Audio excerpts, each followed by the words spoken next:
Так, саламатсыздар урматтуу мекендештер.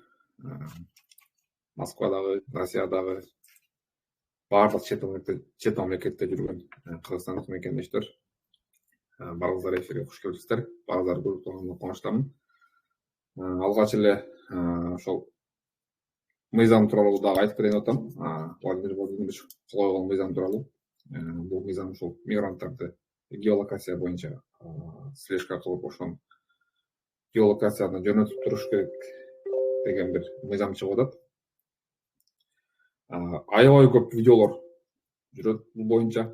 Аябай көп комментарийлер, аябай мындай тынчсызданган мага адамдар чыгып атышат. Өздөрү суроолор менен эмне болот Кубатбек, бул жагы биз жашап алсак ал жерде эми ошондой эле кыйын болуп кетеби, ушинтип музылык болуп кетебиз баардыгыбыз деген кабылгандар чыгып атат. Алгач эле айтып берейин урматтуу мекендештер, туура Владимир Владимирович кол койду мыйзамга. Бирок бул урматтуу мекендештер эксперимент. Эксперимент болгону 2-3 шаарда эле жүрөт Россиянын. Бул Москвада, Подмосковье и Санкт-Петербургда. Ушул 3 шаарда гана бул эксперимент жүргүзүлөт. Эксперименттин узактыгы 4 жыл атат. 4 жыл 2029 чейин жүрөт да. Анан 2029 кийин гана бул методду дальше колдонобузбу, колдонбойбу, ошондой чечим кабыл алышат. Ошол анан баарыбыз ысылып болуп кетебизби деп айтып атат да. Негизи эле сизди заставить этип эч ким жанагы телефон, приложение дегенди кандай десем кылдыра албайт да, сизге алдыра албайт ал нерсени. Сиз кааласаңыз аны албайсыз да. Акчам жок дейсиз, башка болушу мүмкүн. Окшогон жагдайлар бар да. Бул мыйзам толук иштеш үчүн. Анан Конституциянын 23 беренеси бар, Орусиянын Конституциянын баш мыйзамы. Ал баш мыйзамда жазылган адамдын жеке жашоосуну конфиденциальность жанагы сырдуулук сакталыш керек деп. То есть бул милдеттүү эмес дегени да, андардынча. Ошого окшогон нерселер бул мыйзамдын мындай карама каршы келет да. Анан эми Конституцияны бузуп атабы, баш мыйзамды бузуп, мыйзам чыгарып, мыйзамга кол коюп атабы деген болсо, көпчүлүк эксперт айтат, ооба, баш мыйзамга бул мыйзам каршы келет. Бирок булар азыркы СВОну эске алып, жана башка жагдайларды эске алып туруп, ради безопасности страны деп туруп, президент ушундай саясатчылар, депутаттар ушундай чечим кабыл алышты. То есть бул мыйзамды булар кабыл алып өткөрүштү, Путин кол койду. Эми сентябрдан баштап биздин мыйзам иштеп баштайт. Өтө эле кандай десем, болбойт бул мыйзам менен жашоого мүмкүн эмес деп эсептеген мекендештерге айтып кетет элем, урматтуу мекендештер. 3 ай жакшылап иштеңиздер. Акчаңыздарды топтоңуздар. Дагы сентябрда Кыргызстанга эле кетип калыңыздар.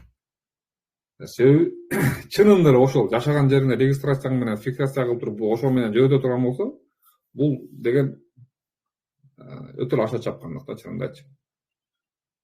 Анда ушул Россияда, Москвада, Подмосковье, Питерде жүргөн бир 80% кыргызстандыктардын баарын чыгарып салышка туура келет да. Бул жагы да өтө чоң үлгөн жагы. Ошондуктан азыраак паника кылыштын кереги жок. Азыр өтө кабатыр алып паника кылыштын кереги жок. Жумушуңуздарга барып келиңиздер, мүмкүн болушунча документтериңиздерди таза кылыңыздар. Мүмкүн болушунча квартираларга регистрация коюп, мүмкүн болушунча официально иштеңиздер. Официально иште албасаңыздар, ГПХ ачасыздар, анда билесиз. То есть вариант бар. Ошол эфирдин башында ушул нерсени айтып коеюн. Мындан ары азыр суроо жок болот өзүнчө. То есть суроосу барлар эми ошо кнопкага басып, зеленый человечек суроолорду берсеңер болот. Так, бизде биринчи микрофон сурап атат, Нуржан. Кандайсыз? Жакшы. Жакшы рахмат, айтыңыз. Мен сиңдим регистрацияга тапшырды эле да, анан кийин отказ келди, бир какой-то бир неме документин жетишпейт деп, жанагы полный эле документи бар эле, договорунда жанагы подпись менен печать электронный болчу да. Анан эртең акыркы күн Ошондой печать болобу электронный, договор. ооба, электронный подпись, печать деп отдельно бир бумажкага неметип турат да. Анан кийин распечатать этип жөн эле колуң койдуруп эле печатын бастырып албайт белең десем, баары эле ошондой кылды. Анан неметти деп неметип атат да. Анан бирок какой-то бир нерсе жетишпей атат деп отказ келиптир, документ. Уведомление барбы ошо договордо? Жок, договор өзү эле турат, анан отдельно электронный подпись деп эле бир треугольник бир нерседе турат да. Уведомление сурап атат сиздерден. Зеленый карточканы кошконбу?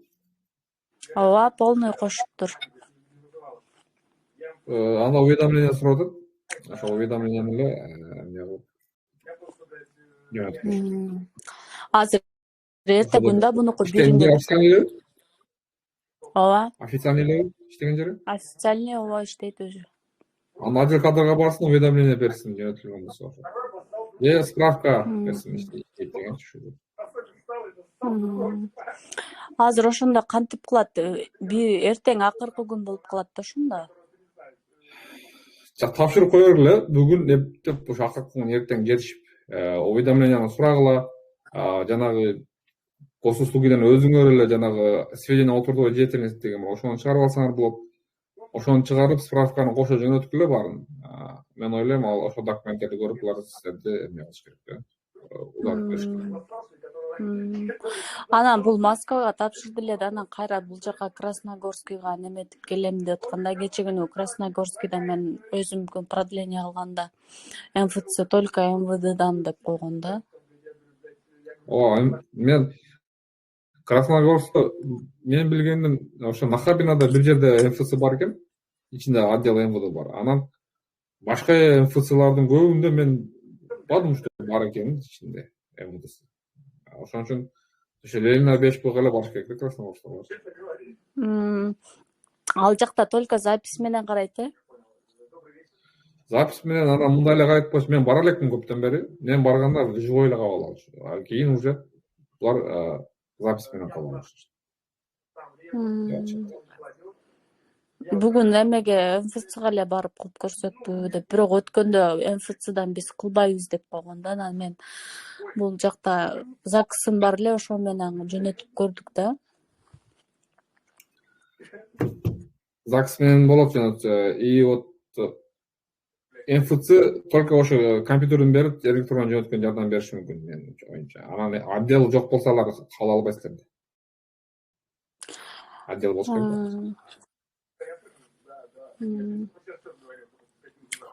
Если жана справкасын эметип ала албай калса, просроченный болуп кетсе эчтеме болбойбу? Жана заявлениясын менен кайра жөнөтсө болот да. Бир-эки күн срок бар дейт. Бир-эки күн болсо жөнөткүлө сразучу. Анан кийин такыр эле коюп келсе киришти кыласың анда. Мейли, рахмат. Гуля Ташматова бериңиз.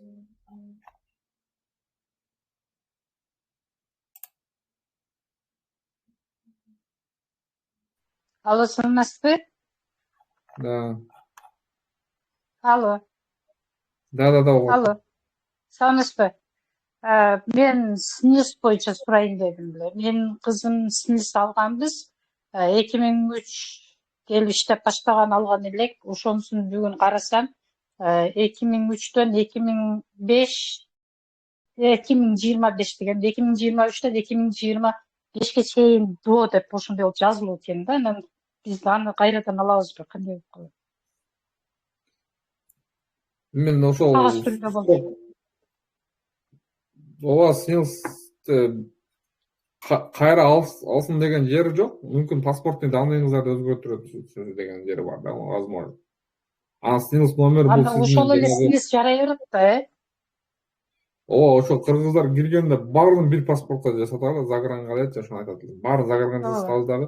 Только ошо загран менен СНИЛС, себеби СНИЛС боюнча сиздердин жанагы пенсионный накоплениеңер Кыргызстанга өткөрүлүп берилет да. Пенсия чыгарып берет кийин. Ошон үчүн бул ЗНП ID карт болчу да.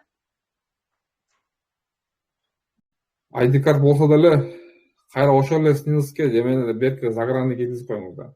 Ошончу. Загран менен загранга оформить эткизип коюңуз. Жана паспорттан өзгөртүп коюшат. Заявка ташташып, пенсионерге барсаңыздар тезлеп туруп коет иштерди.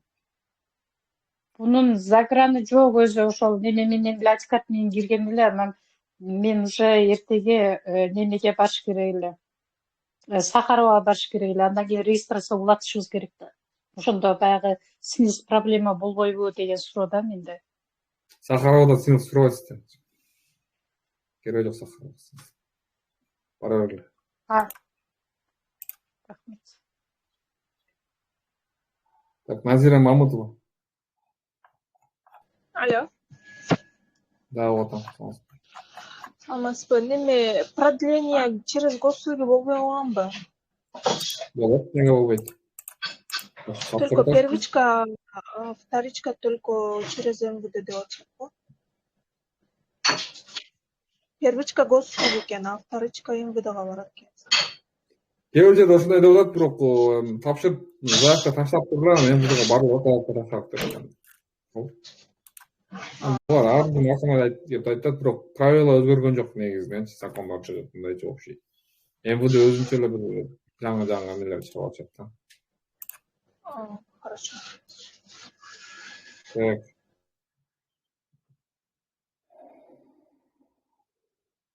Так, Гуля Ташмаматова, флаг кыргызстанский, Оксана, Айжан. Гуля барбы суроо?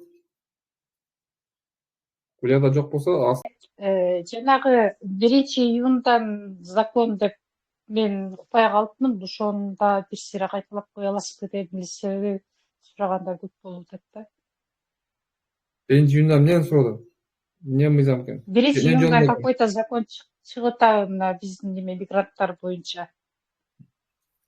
Закондор көп чыгып атат. Мисалы үчүн геолокация боюнча мыйзам чыкты, кол койду кечээ. 1-июлдан баштап 1-июлдан баштап сим карталарды блокировка кыла баштайт.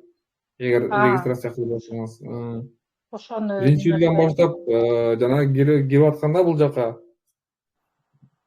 RUID деген приложение аркылуу заявка таштап киресиңер деп атат. Ошол немелер келип атат. Кайсы бирин айтып берейин? Аябай көп өзгөрүүлөрчү. Болду, мен ошол мына 1-июлдан дегенди неме кылып укпай калыптым да, түшүнбөй калган экен, бирок биз уже сим карталарды неме кылганбыз. Баары жакшы эле, рахмат чоң. 30-июндан деп айтып атышат, ошол RUID жана приложение иштей турган ошол. Ошол. Айжан, сүйлөйсүзбү? Саламатсыңар. Саламатсыз. Мен Екатеринбургтан чыгып атат элем. Мен жолдошум печать бастырам деп барса бүгүнчү деп документтерин алып калыптыр. Анан мунуку ноябрда бүтөт да срогучу, пропискасынчы. Биз ноябрга чейин эле печать бастырабыз и андан дальше дагы узартканы дагы бастырасың дептир да. Меникин болсо сразу эле 1 жылга число коюптур, печать басып берди да, 26 февралына чейин депчи. Регистрациянын срогуна карайт булар. Регистрациянын срогу бүткөнгө чейин эле печать басат экен. Андан дальше дагы печать бастырып, анан дагы улайсыңар депти. Меникин болсо Регистрация ошол демеге чейин 1 жылга басып койду да, печатка прямо эмени белгилеп элечи. Эч нерсе болбойт, чыгарат болбой коюңуз ага. Булар сотрудниктердин зависит этет, керектилер аны карап, правилаларын карап отурбайт, басып коет 1 жылгачы. Буга правление бар экен депчи. Керектилер жанагы именно ошо себеби мындай да, бул регистрациянын срогуна карап туруп неме коюлат да. Неме срогуң бар экен го, ноябрга чейин ошондо деле келбепсиң дептир да. Сен срогуң бар экен, значит мен печатты только ноябрга чейин басам дептир да. Андан дальше продление еще печатка келесиң дептир. Тихо. Ооба, сизде эч неме жок, проблема жок. тура эле регистрациянын сурооуна карап басат да. Ошондон азыр ошо барбай эле печать бастырбай деле турса болмок экен анда, э? Мисалы ноябрга Жок, бастырыш керек болчу. Ошо регистрацияны узартканда жа бастырыш керек болчу. Ошо узартканда деле ошо ноябрга чейин срогуң бар экен, ошондо деле келбептирсиң дептир да. Бул эми эртерээк бүтүрө берейин деп. Жок, Айжан, уксаңыз сиз мени. Нарушение печать жок болгон үчүн аз бастырган жакшы болду. Ноябрга чейин силерге узартканбы күйөөңөр регистрацияны? Ошо узарткан ошондо койдуруш керек эле дейм. Ошондо койдуруш керек болчу башында. Азыр кеч болсо да койдуруп коюптур, ничего, жакшы. Жок, биздики могу 25 ноябрында бүтөт да печать эме регистрациясычы. Анан ошо Сиз мени тугуп атасызбы? Сиз узартканды болот, качан узарткаңар ошону? Бул мына неме деле ноябрда узарткан да, ноябрда 25 ноябрына чейин узартып атат да. Мунун убактысы бар экен да. Өздөрү тиги эмеден иммиграцион службадан айтыптыр. Сен 25 ноябрына чейин немең бар экен, пропискаң. Сага ошондо деле келип узартканга печать бастырсаң болмок. Бирок азыр келиптирсиң, биз басып кое беребиз, бирок ноябрга чейин эле эми 25 ноябрына чейин басабыз, дальше дагы узартканга дагы келесиң дептир да. Жок, сиз мени угуп турсаңыз, сиз ошо 2024 ноябрда бастырыш керек эле деп айтып атам. Ошондо барасыңар го, сиз узартып атасыңар.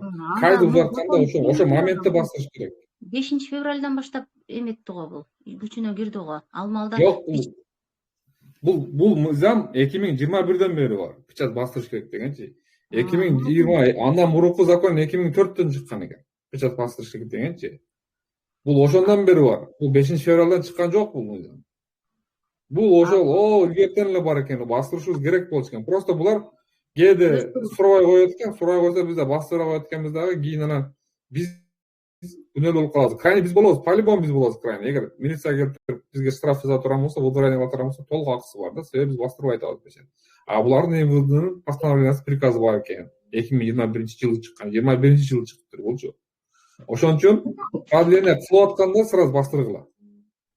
Бул ошо продление 24-тө кылып атканда, буга жөн эле продление кылып берген да, трудовой договор негизинде 1 жылгачы, ноябргачы.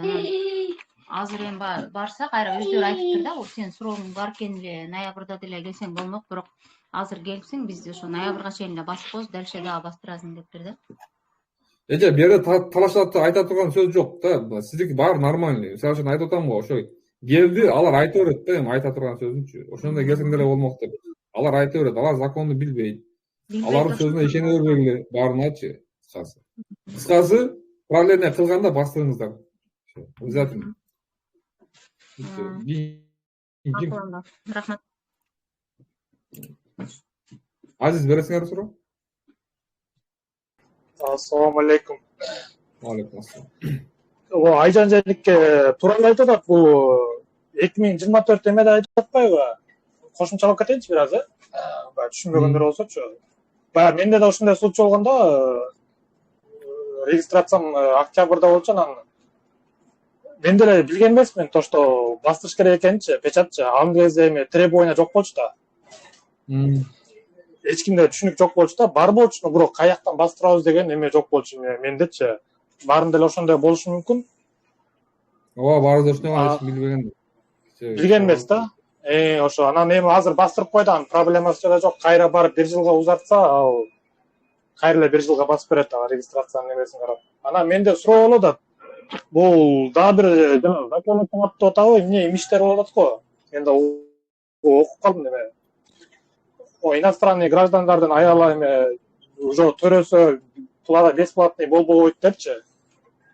Закон чыгып атат, бир неме бу инициатива чыгып атат, ал өтөбү кулай. Ошо эме сунуш берилиптир, бирок ооба, ушуна идея кылып инициатива көтөрүп законду сунуштап атышат ушундайчы. Анан билбейм, эми бул кандай десем. Булар жанагы страництерге кандай болуп калат ошо. Мисалы бизге акча менен эле итак эле акча беребиз го биз кыргыздар, эмне кылат болобуз. Итак эле жанагы официальный полисубуз бар го. Я. Ал жерден уже полис роль ойнобой калабы. Жок, ошо полистика өзгөртүп да булар ошо. ооба азыр регистрация болгон жерибизде өз районунда баары эме нормально эле да. Анан азыр полистин негизинде ошол барып көрүнүп аркы кылып атат. Анан могу сентябрга чейин Канча ай калды? 5-6 ай. 6 ай болсо силер кеңири төрөп кудай болсо кеңири неме кылса кылат болсо анан даже болсо деле Азиз бизден көп акча кетет. Биз и так кыргыздар дагы акча сурабастыр эле барып беребиз го, мей ал депчи колуна карматып доктурларга. Так что мен ойлойм жагы бизге Мен оюмда мындай болуп атпайбы, тиги баягы булардын закону чыгып, анан какой-то бир ставкасы бар чыгат го депчи. Жок, өтө кыйын нерсе. Себеби бул деген эми мындай закон өтпөйт деп мен ишенем. Эми өтүп калышы мүмкүн. Мен өткөндө жанагы геолокация дегенди фантастикада вообще представить этпештим, бирок оказывается Путин кол коюп койду 23-үндө, мен көрүп билет эле калыптым. Значит, азыр всякое возможно. Мен геолокация деген нерсе бул чын эле жанагы Америкада особо опасный преступниктерге колдонулат да булчу. Бутуна жанагындай неме камап, ремен байлап, датчикчи, GPS навигатор. Анан жумасынан онча жолу калыптасын деп, ошо опасный преступниктер, ошо окшогон бир.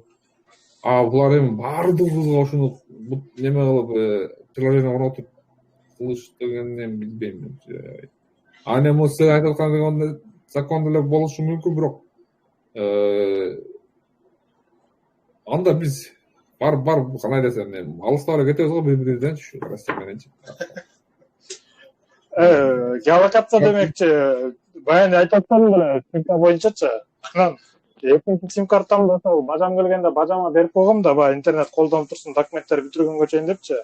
Анан ал госуслуга ачтырып, анан ошоктон госуслуга ачып атканда СМС келет, номер барбы, номер айт деп турду. Анан бул номер башка бирөөнүкү зыяны тийип калбайбы деп десе, жок, эчтеке болбойт. Номер берип коюптур. Анан МТСке барсам, МТС айтып атат, сенин регистрацияң башка данныйда оформленный экен депчи. Сим картабы? Ооба, ал сим картаны мен алганыма 3,5 жыл болгон да. Госуслуга вообще регистрация болбой атат ал. Ошол бажаңыз колдонгон номер ошондо. Мен ойлоп атам, ошол бажаңы тиги жана госуслугасын ачып атканда бир баласы уланып калганго депчи. Муну ошол салонго барасыз, ошо кайсы оператор болсо, ошол жерден эле салондун центральныйына бардым да. Бо майда чүйдө салондор чет чалган жок. Центральныйына жиберди. Центральныйына барсам да алар дагы түшүнбөй атышат, эмне болуп калганын. Бирок ал жерде менин данныйым чыгып атат, госуслуга келип атат, то, что данные не совпадает депчи. Жаман таң калышты. Мен тиги бажамдан сурап атпаймынбы, башка мындай эч нерсеге оформление болгон эмес беле десем, жок, болгон ошол госуслугадан СМС келген болду дейт. Башка эч кандай эч нерсе ачкан эмесмин дейт да. Аябай кызык болуп калды бул сим карта уже. Азыр бул сим картада полный данныйлардын баарын тиги экинчи сим картама ыргытып, мындан көрөбүз, эми СМС келет деп аткан. Рабочий 5 күндө келсе келди, келбесе буну блокировать этиш керек болуп калышы. Расторжение кылып койсуңар. Расторжение кылсаңар, номер меники эмес болду, неме деп договорго. Заявление жазып койсоңор салонго, любой салонго. Расторжение кылсаңыз, номерди кааласа ошол бажаңызга переоформление кылат, кааласа. Ал оңой эле иш. Анын госуслугунун ичинде деле номерди алмаштырса болот да. Ал деле неме нерсе. Алмаштырып алса деле болот. Бажаңыз деле колдонбой эле койсоң, ал номер башына өтпөйт.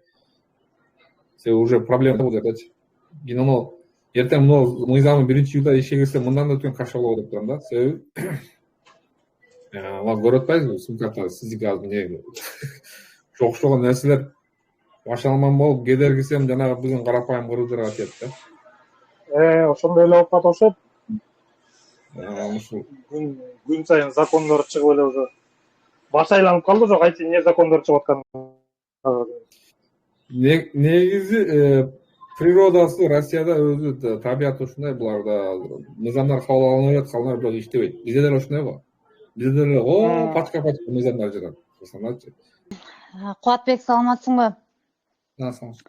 Неме, мен ГПХ жөнүндө сурайын дедим эле да, могу балам Кыргызстанга 11-inde кетет, анан келгенден кийин официально иштебейм ама деп ошентет. Анан мен балама деген трудовой договор жасай аламбы ГПХ? Эгер гражданин болсоңуз жасай аласыз. Мен гражданимин да. Анан немечи, эмне деп жасайм? Водитель деп жасаймбы же кандай? Кантип Ким жасаса болуп болот? иштейт балаңыз? Иә. Балаңыз ким болуп иштейт? Ошол келгенден кийин машина алып туруп, анан кийин доставкага же таксиге бир жагына чыгам деп ошентип атат да, анан официально иштебейм депчи. Иштебесең кантип документ жасамак элек деп ошентсек, мен бирок айткан жокмун да, эми ГПХ жасайм депчи. Ал десең эле азыр эле жумушунан чыгып эле жармашкан тамама давай жасайлы депчи. Ошого тихаря сенден сурап, анан кийин жолдорун билип туруп кылсамбы деп ойлоп аткам да. Анан ошондо водитель деп жазамбы, кандай деп жазыш керек? Мен түшүндүм сурооңузду. Эгер доставкага кире турган болсо, куперлер, ошол доставка жанагы аутсорс компаниялар бар да, посреднический, баягы Яндекстин ортосунда түзүп бере турганчы договор жасаган. Ошол фирмалар көбү жанагындай беришет. Договор ГПХ беришет өздөрүчү. Жумушка орношуп атканда ошол ГПХны сураңыздар. Анан таксиде деле офисине барып, ушундай уведомление бергиле, ушундай мен самозанятыйдан төлөп атсам, ГПХ деп письмо жазылып турат. ГПХ жазып бергенден кийин уведомление беришиңер керек деп ошентип сураса, аларга деле жанагындай уведомление бир нерсе берип, чалып, ушундай иштерди жасап атышат. Такси делечи, Яндексте. Бул экинчи. Анан самостоятельно иштей турган болсо, бирөө жарымга кызмат көрсөтүпчү, мисалы үчүн тааныш эле орустардын баласын апарып алып келиши мүмкүн сайтикечи, жөн элечи. Алар Кудай деп эле түзүп берет да, айлыгы мынча болот, мен мынча айлык бересиңер, ошол айлыктын документально оформить этип коелу через ГПХ. Ошо менен бүтөт деп ушундай эмне кылса, бул дагы бир вариант, жакшычы сиздер үчүн. Анан кийин эми крайний случай сиз да. Мен бул балама кылып бере коеюн, анан башка кылып берип коеюн деген бул закон айланып өтүү деген болуп калат да. Анан мен муну жасаганды болбойт экен да, получается. Жок, угуп турсаңыз менин сөзүм аял коюпсуз. Эми закон уруксат берет, конечно. Болот, эмнеге болбойт, болбосун. Закондо жазылбаган эне менен бала ортосунда трудовой отношение болбош керек депчи. Трудовой отношение болот, документально кылса болот, эрди катын кылса болот. Но жанагындай кылып өтө эле эми андай болбосо эле керек. Чукуп келип деген болсо каталарды табышы мүмкүн да, ошол жагын айтып коюшум керек. Анан муну мен самый крайний вариант калыптарга сунуштайм да. Мен азыр 2,5 миңден жасап берип атам адамдарга. Адамдар ойлоп атат, бул Кубатбек эптеп эле акча иштейт деп. Жок. Мен айтамын, ГПХ азырынча жасап ал. Ишке орношкула дейм. Иш болбой калса, бияк болбой калса, анан ГПХ жасагыла. Да? Ошол, анан ошол вариант ошол. Акыркы вариант. Ушуларды карап көрүңүздөр, прежде сиз жасагандан көрө деп айтып атам мен сизге. Түшүндүңүз менин жолум. Эми ал ошол арендага машина алып туруп анан иштейм деп ошентип атат да. Сен курьерге чыгам анан депчи, азыр негизи өзү эмеде, лавкада иштейт. Иштегим келбей алды 12 саат деп ошентип атпайбы? Анан жана жумушка киргенден кийин дагы негизи зам директор болуп иштейт эле, андан башкасына которула калып, анан уведомление жөнөтпөй азыр проблема болуп атат го, кече сага чыктым эле. Анан эмичи Кубатбек дагы мындай бир суроочу. Жумушундагы директору тиги жака компанияга эме алыптыр да, уведомление бергиле депчи. Аны МВДга киргизбей эле ошону эле с собой жанына эметип кете берсе болобу? Түшүнбөдүм, башына айтыңызчы, жумушка кирип атат да? Жок, жумушунан азыр деген кечеге проблема болду го, уведомление жана МВД көрбөй атат да базачы. Негизи госуслугиде турат зачисленчи жумушка. А МВДнын сайтында жок болуп атат да базасында. Ошо мен сизге айттым го, булар кечиги жөнөтпөй коюшкан убагындачы, Адил Кадыр. Адил Кадырдын күнөөсү бу жердечи. Ооба, мен түшүндүм, бирок азыр директору аларга чыгып туруп айтты да, эме уведомление бергиле деди эле. Хорошо карап беришет экен. Беришкенде азыр эми аны базага киргизбей эле кетип аткандан кийин кете берсе же мындай жанына алып алып баягы уведомлениянычы. Кайга кетти атам? Кыргызстан эми 11-inde Казакстанга учат да. Алып берсин жанына эч нерсеси жок. Алып жүрүш керек өзү негизи. Анан ошо дагы эмеси Казакстанга кире берсе болобу? Ал мындай какой-то сомнение болбойбу, Кодбек? Эмнеге сомнение болуш керек? Эмне үчүн Кыргызстанга эмес, эмне үчүн Казакстанга кетип атасың деп азыр всякое эмелерди сурай беришет го, ошодон да бир аз сарсанып атам да ал. Айтып койсун, досумкuna кетти. Барып бир жарым саат, бир саат сүйлөшүп кайра келем деп. Ошол бир тиги сүйлөшкөн кыз бар экен, ошо менен ошого бармакмын деп, ошого учуп андан ары Кыргызстанга кетем деп ошентип атат анан. Гостиге деп айтыш керек да, на всякий случай. Ооба, досумкuna кетти, ушу жайда каникулга кетип атам ошол жака. Хорошо, рахмат. Түшүндүм. Эме, чоң рахмат. Ишиңе ийгилик. Рахмат. Хорошо. Так, кимдер азыр микрофон сурап атты эле? Дагы басып койгулачы. Ким сурап унутуп калдым.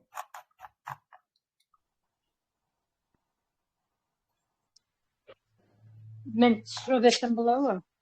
Ооба, айта бер. Неме жанагы миграционныйдын артындагы неме печать боюнча сурайын дедим эле. Биз кызым экөөбүз бул убакка чейин биз печать эле продление кылып келгенбиз да. Анан азыркы убакта кызымдын регистрациясы мына 20-июнда бүтөт да. Мен ошого чейин регистрацияга тапшырсам кандай болуп калат, печать сурайбы сурабайбы деген. Же печать бастырышым керекпи миграционныйда? Печать бастырыш керек.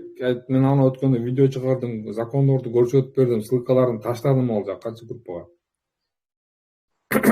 Приказ чыккандан кийин аны аткарышыбыз керек обязательно. Жанагычы. Ошондо азыр мен печать бастырсам, анан кайра продление кылгандан кийин дагы бастырасыз да. Дагы бастырып кетип да.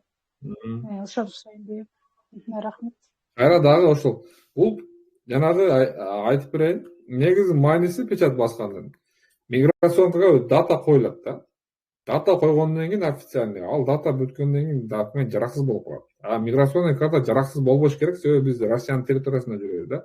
Анан ошону кантип жарактуу кылуу турган кылыш керек деген вопрос пайда болгондо, булар аркасында печать басышат, ошону узартып. Алдындагы дата эмес, асасындагы дата менен узартып атат деп. Анан биз печаты жок көтөрүп турсак, документти карап туруп, любой сотрудник, орган, госоргандан полицейский карап туруп, бул документ жараксыз. И соответственно, сен да жүргөнүң незаконно деген күнөө коюшу мүмкүн да бизгечи. Ошол болбосун деп, булар ошондой приказ чыгарып туруп, аркасына печать бастырып атат.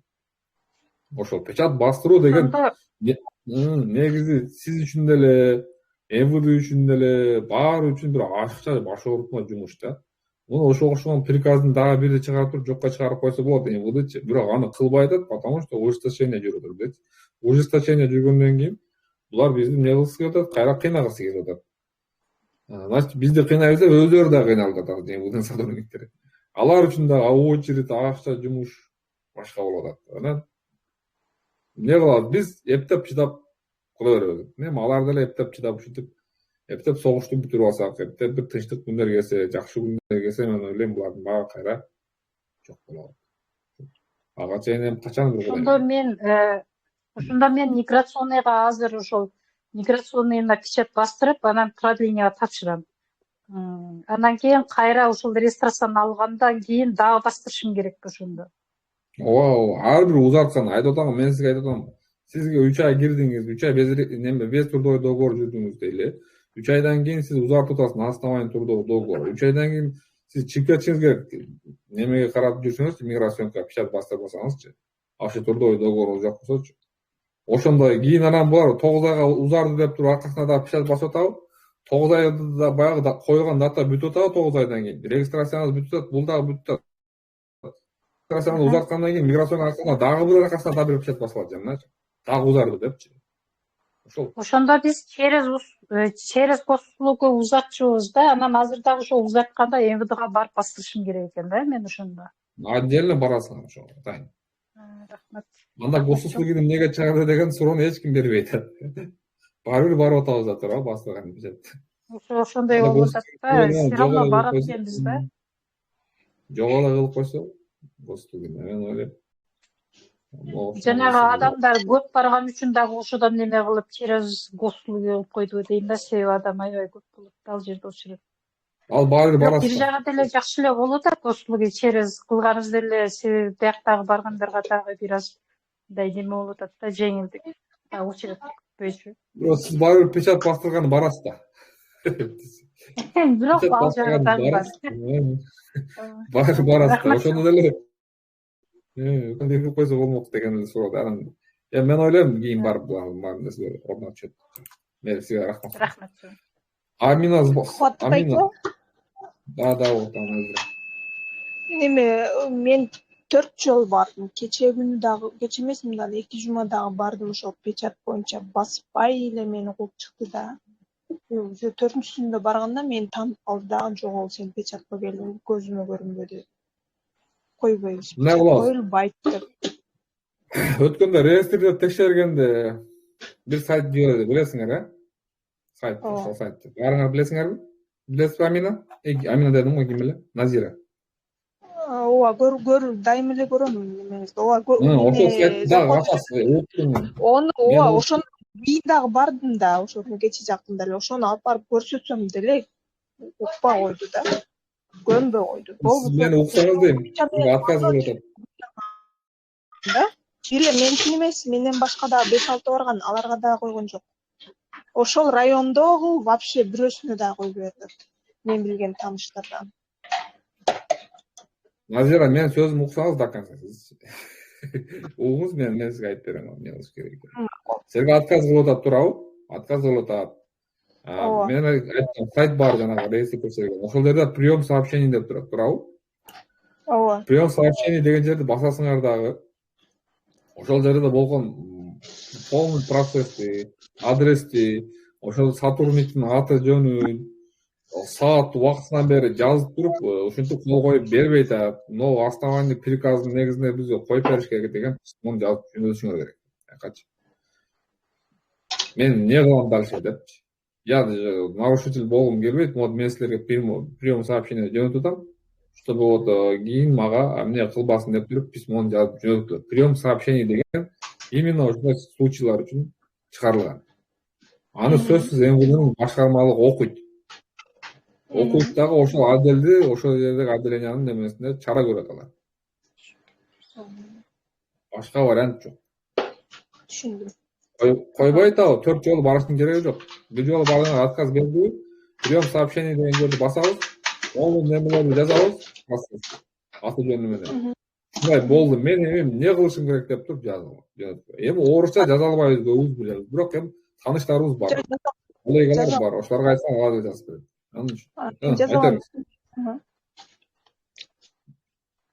Айтып бериңиз, угуп атам. Жок, мен өзүм жазып алам бардыгын, прием сообщение. Орусча деле жазып алам да.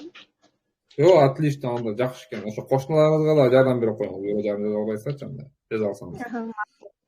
Ушундай случай болду, прием сообщений и туда жаза бергиле.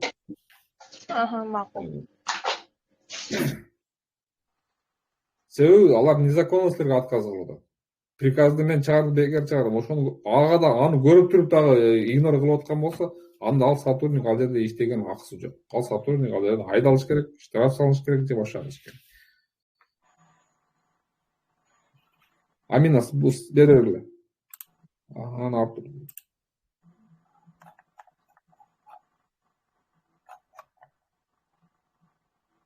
Артур, бере бергиле. Амина.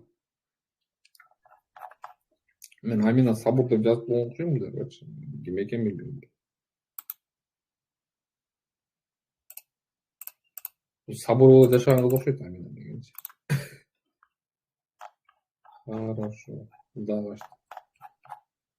Кыскасы урматтуу мекендештер. Бүгүн айтайын дегеним ушул. Закондор боюнча айттым, пулинин мыйзамдары боюнча. Эң башкысы госуслуг ачабыз. Госуслуг ачып эле сим карталарды перерегистрация кылып, биометрия тапшырып эле турсак, баары жакшы болот.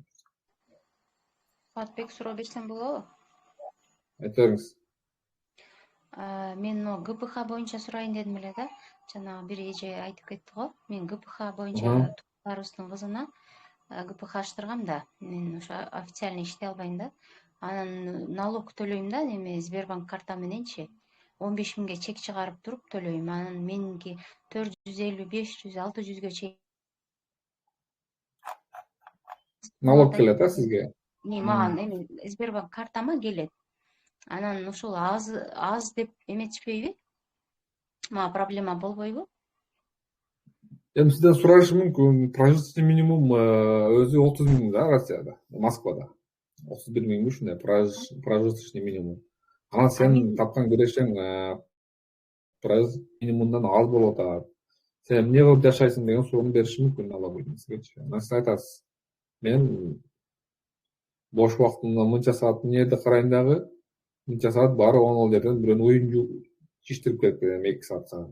Ал мага мынча акча берет деп ошентип түшүндүрүп айтат. Картамда жана самозанятоьга няня деп жазып коем да, няня для ребенка депчи. Анан ошону басып эле ошо менен 15 миңге чек чыгарам.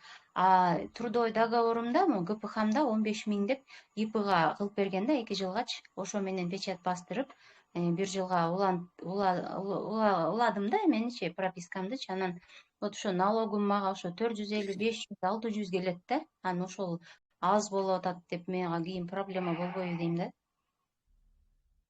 Проблема болбош керек. Болбойт э. Эми суроо берсе айтып атам го. Мен башка источник доходторум бар дешиңиз керек да. Же бир тууганым берет мага акча алып деп ушинтип. Налоговыйдан сурайбы же ким, милициялар сурайбы?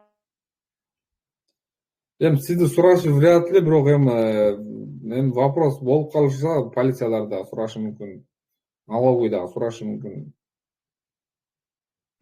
Налоговыйдын коем сизге убакыт деле жетпейт, башкалардан баш ооруп жүрөт. Бирок эми негизи закон боюнча прожиточный минимум болуш керек да, 30 миңден кем болбош керек. Анда мен мисалы кийинки трудовой договорумда менде 15 миң деп турат эми акчасычы. Анан кийинки айдан мен 30 миңге чек чыгарып туруп, 30 миңдин налогун төлөй берсем болобу? Ооба. Мен буга чейин только 15 миңге гана чек чыгарып төлөп келгем да. Анан кийинки айдан 30 миңге кыла берсем, эмнеге мындай көбөйүп кетти бул дебейби? Ушул мен налог төлөсөм болду да. 15 миңге деле кыла бериңиз сизчи, айтып атам го. Только кийин сурап турган болсо деп, эми сураш деле мало вероятно. Бирок эми сурап кыла турган болсо, ошо башка жактан доходторум бар деп, сиздики да нормальный бар дебечи, долгоруңуз деле нормальный экен, төлөп атыпсыз бар жайын. Төлөп эми айына өздөрү ошо Сбербанкка келет налог деп, ошону сразу төлөп коем. Ошондой да, ошо менен жүрүп атам азыр. Рахмат анда ошо мен аз төлөп атам, кийин мага проблема болбой, аябай аз төлөптүр бул деп, дагы бирдекени чыгарышпайбы деп ойлонуп кеттим да. Хорошо, кимде дагы суроо?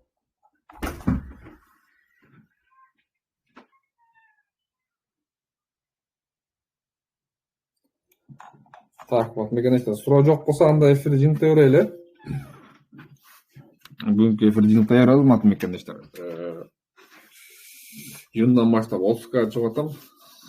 Кудай буюрса дагы бир эксперимент кылып көрөбүз, бир идеялар бар. Алар жөнүндө кийин да сиз эфирлерде айтам. Азырынча ошол, катышканыңыздарга рахмат. Ютубтан көрүп турган мекенештер видеого лайк басабыз, подписчик кылабыз, комментарий жазабыз. Жана Телеграмга өтүп подписаться болобуз.